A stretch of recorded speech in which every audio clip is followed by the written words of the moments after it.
여러분 안녕하십니까. 베러 목사입니다. 오늘은 창세기 3장 1절부터 10절 말씀까지 내용인데 1절 말씀부터 한번 보겠습니다.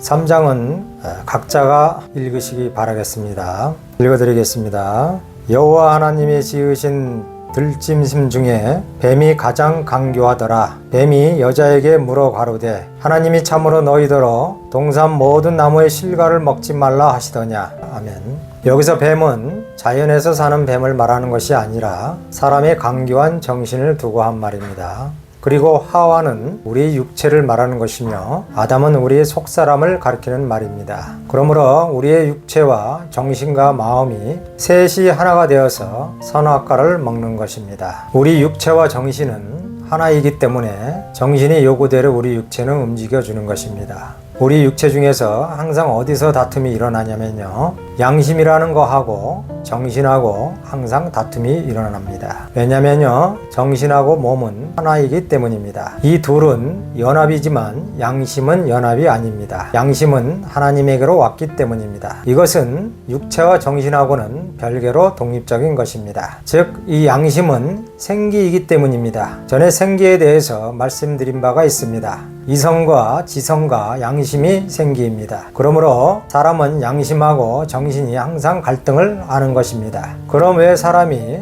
갈등이 생기느냐면요, 양심은 내 것이 아니기 때문에 하나님이 양심을 생기를 통하여 내 마음의 감독자로 심어놨기 때문입니다. 그래서 사람이 이성과 지성으로 생각하다 보니까 이거 나쁜 짓 하면 안 되는데 라고 생각을 합니다. 정신에서는 이거 안 하면은 손해가 되는데, 이때 우리 육체도 합류하는 것입니다. 왜냐하면 육체와 정신은 하나이기 때문입니다. 하나님께서 우리 마음에 양심이라는 것을 감독자로 심어 놓아서 양심이 막으면 정신과 육체가 합해서 도둑질이나 사기나 나쁜 짓 하려고 해도 양심이 허락하지 않으면 정신과 육체가 따를 수가 없는 것입니다. 그래서 우리 인간이 기본적인 양심만 가지고 산다면 이 사회는 밝은 사회가 되는 것입니다. 근데 육체와 정신과 양심 중에서 양심이 화인 맞으면 양심 또한 같이 움직이는 것입니다. 화인이란 없어졌다는 말인데, 하나님께로 받은 이 생기가 이 양심이 능력을 소멸한 것입니다. 성경에서 말하는 선악과라는 것이 사람의 성품을 선악과라고 합니다. 선악이란 사람들이 나름대로 선을 정하고 악을 정하는 것입니다. 그리고 이 선악이라는 것이 상황에 따라서 선이 악이 되고 악이 선도 되는 것입니다. 그러므로 사람의 선악은 고정이 안 되는 것입니다. 하지만 하나님의 선악은, 즉 공의는 항상 고정이 되어 있습니다. 근데 사람의 선악은 고정이 안 됩니다. 예를 들어서 여당일 때는 좋다고 하고 야당이 되면 싫다고 합니다. 우리 사람은 상황에 따라서 항상 선악이 변합니다. 사람의 양심이 무뎌지면 악을 행하는 데 동의를 합니다. 순수한 양심의 기능이 상실해 버리는 것입니다. 그러므로 우리 양심이 주님의 성품으로 새롭게 거듭이 나면 그 양심이 새로 지음을 받았기 때문에 정신과 우리 육체의 정력을 이길 수 있는 힘을 갖게 되는 것입니다. 하지만 양심 혼자서는 정신과 육체를 이길 수가 없습니다. 그럼 양심이 혼자 있을 때 어떻게 이길 수 있냐면요, 어떤 수련을 통해서든 아니면 환경을 통해서든 또는 어떤 좋은 지식을 통해서든 싸워서 이기는 것입니다. 그러므로 정도의 차이는 있겠지만 결론에 가서는 우리 인간은 이길 수가 없는 것입니다. 왜냐하면 사람의 양심이라는 것이 환경에 따라서 수시로 변하기 때문입니다. 미움이라는 것이 우리 마음속에서 존재는 하는데 이것을 참는 것뿐이지 근본적으로 미움이 없는 것하고는 본질이 틀린 것입니다. 하지만 예수님의 성품으로 지음을 받으면 미움 자체가 소멸이 되어서 없어지는 것입니다. 이것이 철학적이며 진리적인 것입니다. 말씀이 되어지게 하는 것은 로마서 8장 2절 말씀대로 생명의 성령만이 하실 수 있는 것입니다. 예수님께 말씀이 되어지게 해달라고 구하고 간구하면 이루어 주시는 것입니다. 단 거듭난 상태에서 구해야만 하는 것입니다. 사람이 주님의 성품이 아닌 사람의 성품으로도 얼마든지 수련을 통하여 참고 견딜 수가 있습니다. 하지만 내 마음에서 되어지는 것과 참는 것은 본질이 틀립니다. 행위로는 미움을 안 내놨지만 마음에서는 그대로 미움이 존재하고 있는 것입니다. 심판이라는 것이 세상에서는 사람의 행위를 보고 심판을 하지만 영의 세계에서는 행위가 없어도 마음의 양심을 보고 하는 것입니다. 그러므로 사람으로서는 도저히 할 수 없는 것을 교회에서는 하자고들 날립니다. 그래서 거짓 목회자, 거짓 교인이 되는 것입니다. 하지만 우리가 주님의 성품으로 새롭게 지음을 받으면 해결할 수 있는 것입니다. 성경에는 사랑은 율법의 완성이라고 했으니 이 사랑이 주님의 성품입니다. 이것이 내 마음에서 이루어지면은 미움도 음행도 원수도 사랑할 수 있는 것입니다. 하지만 사람의 성품 가지고는 도저히 순종할 수가 없습니다. 그래서 이 양심은 내 정신과 육체를 감독하는 기관일 뿐입니다. 내가 절대로 못 다스리는 것입니다. 사람의 양심이 예수님의 성품으로 새로 지어지면은 내 정신과 육체를 다스릴 수 있는 능력이 생기는 것입니다. 그러므로 인간의 모든 것은 진리가 결정하는 것이며 이 진리가 예수님이신 것입니다. 이렇게 선악을 진리가 결정하는데 이 말씀이 무슨 말인지 알아야 합니다. 성경에서는 예수님을 믿지 않으면 죄가 된다고 하였습니다. 근데 이것을 내가 결정을 합니다. 사람들은 이런 말을 합니다. 뭐 안 믿는다고 뭐가 죄가 되느냐고 말을 합니다. 내가 믿기 싫어서 안 믿는데 죽어봐야지 살아서 어떻게 하냐고 이런 말을 합니다. 그것은 내 선악과입니다. 즉 내가 선악을 결정하는 것입니다. 내 양심이 선하다고 생각하기에 안 믿는 것입니다. 또 내 양심상 믿는 것이 좋다고 생각하여 또 믿습니다. 근데 이것 또한 문제가 있습니다. 안 믿어도 문제고 마냥 주여 주여만 해도 문제인 것입니다. 그럼 왜 그러겠습니까? 내가 주님 성품으로 새로 지어지지 않는 한 내가 선을 행하고 악을 안 한다고 하더라도 진리에 맞지 않으면 안 되는 것입니다.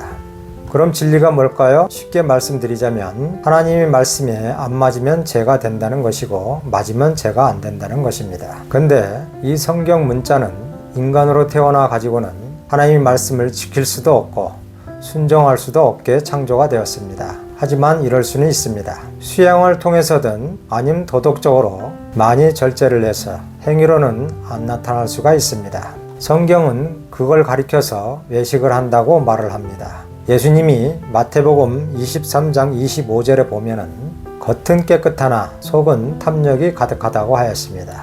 겉은 안 하고 속은 하는 것, 이것이 외식입니다. 그럼 속까지 안 하려면은 어떻게 해야 되겠습니까? 주님 말씀으로 새로 지어진 사람은 미워하지 말라고 하면은 안 하는 것입니다. 근데 미움이 속에 있는데 참는 사람은 이것을 외식한다라고 하는 것입니다. 땅에서는 의롭다함을 받지만 사후에는 의롭다함을 못 얻는 것입니다. 선악을 인간들이 결정한 것이 아니고 예수님이 사후에 결정하는 것입니다. 하지만 우리 예수님은 사람의 육신의 죄를 안 보는 것입니다. 근데 이것이 조건이 있습니다.